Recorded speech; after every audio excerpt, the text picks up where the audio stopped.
Oh, dear me. All right, hopefully we'll be going to Ascot during the carnival at some stage this year as well and seeing Giga Kick there at the races. His trainer, Clayton Douglas, joins us on the Sports Daily this morning. Clayton, thank you very much for your time and a good morning.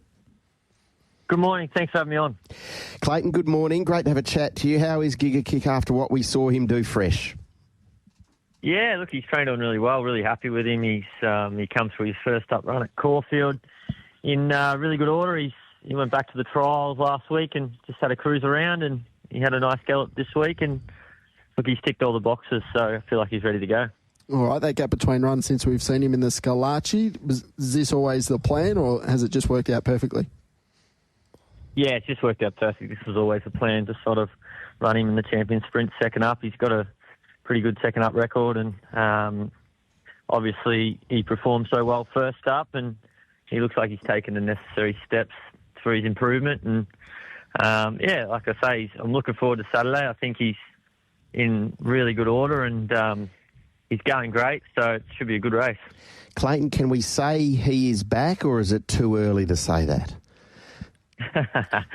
Well, look, he's going really well. Obviously, what he done as a 3-year-old, he was, winning all those stakes and Doom and 10,000s and all that sort of stuff. But to win a Scalacci first up off one jump out, having known how much improvement he had in him, was pretty exciting. And he's this race has been a race that he's had a couple of goes at, and he hasn't been able to get under his belt. So hopefully Saturday we can have a bit of luck and put our best foot forward.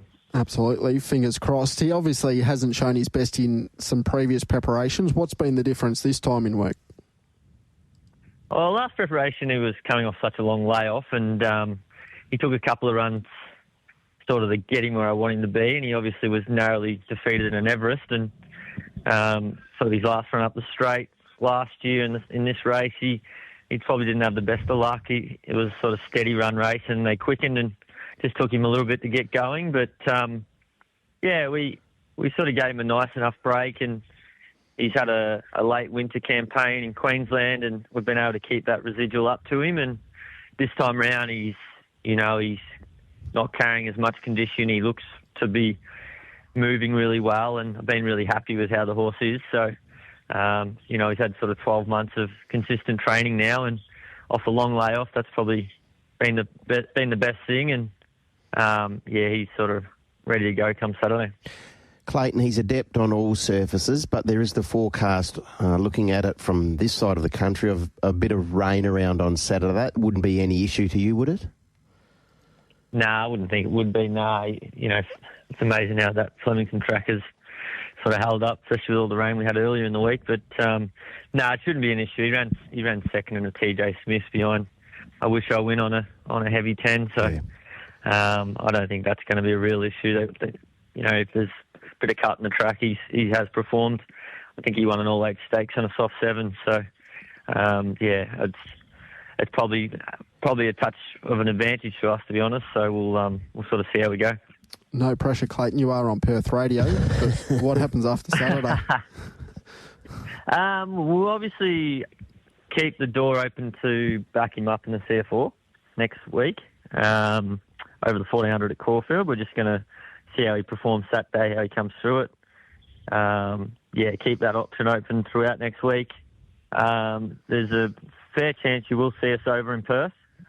Just whether he's over there for 2 runs or 1, I'll sort of work that out. But I really feel the race like the Gold Rush over the 1400 would be really suitable. So, there's a chance that we come for a visit, and it should be a good little holiday to have. Fingers crossed. So if you do go to the CF4, does that probably rule out the Winterbottom? Is that what you're thinking at this stage? Well, I would say so. I would say so, just obviously with the timing of it all. Yeah. But like I say, we'll sort of get through Saturday, and there's so many good options for him over the next sort of 5 to 6 weeks. It's really good that we've got these options ahead of us, and not ruling out the Winterbottom just yet, but sort of will determine on Saturday and whether we back him up as to where we look like we're heading. I know there's a lot of water to go under the bridge yet, Clayton, but could you use a trip west throughout the Pinnacles as perhaps a reconnaissance for a race like the Quokka? Or if we are seeing the best version of Giga Kick back now, could he go back to Sydney for a TJ? Yeah, well, that's a really good question, actually. It's sort of, heading over to Perth, he's a really easy horse to travel, so there's no problems there. It's, generally speaking, the timing just hasn't worked for a Quokka for us, sort of in recent years with the TJ where it lands. But like you say, we'll just sort of see how he goes this time round. He will have had a trip over there, so we'll get a bit of a familiar sort of scene to it, and we'll obviously have that option open if there was a chance that happened for sure. All right, and up to the 1400 now, you think sort of this stage of his career, that's going to be maybe his trip? Yeah, like he won an All-Age Stakes as a 3-year-old over the 1400 in Sydney, beating Saki and Cascadian, and it was a great win that day. So 1400's right up his alley, and he's obviously a winner up the straight. So Saturday just looks a really nice race second up for him, and we're obviously looking forward to that. Jolly Star's always very hard to beat, and we've obviously got a new horse on the scene with Tentaris, who was so impressive last week and gets obviously the weight pull being a 3-year-old. So I'm looking forward to Saturday. I think my bloke's in really good order, and he'll run a really good race. And going forward, we've still got plenty in the tank. All right, so you've got some runners at Pakenham as well, and nominated a few for Monday at Mornington. Do you have anything else for our listeners to follow in with? I got a nice filly that won at Mornington last start.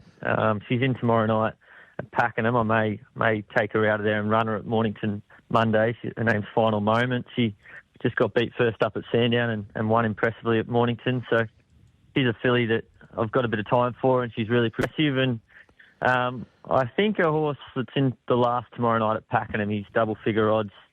There's a couple of gear changes in his back and trip. Horse called Gallant Prince. He can sort of bound forward from a good gate, and hopefully he can run him into the ground tomorrow night. All right, well, best of luck there, and also the best of luck on Saturday. Look forward to seeing you here in the West, Clayton. Go well. Thank you very much. There's Clayton Douglas, of course, the trainer of Giga Kick. So still a Winterbottom on the radar. Gold Rush, very much on the radar. Likely. $6 with Tab Touch, the second favourite, behind the heavily supported Mr. Brightside, $3.50. $3.50, Mr. Brightside. So that just says he's coming.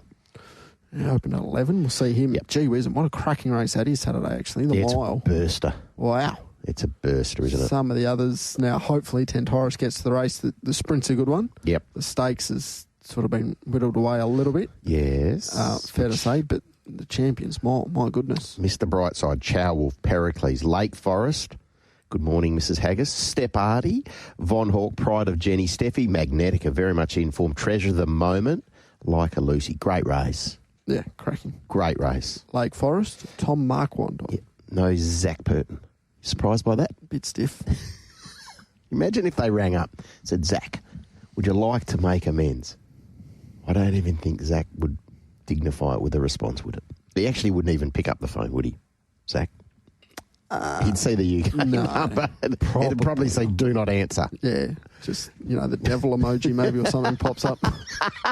Or another emoji. Yeah. All right, we'll take a break on the Sports Daily, come back on the other side.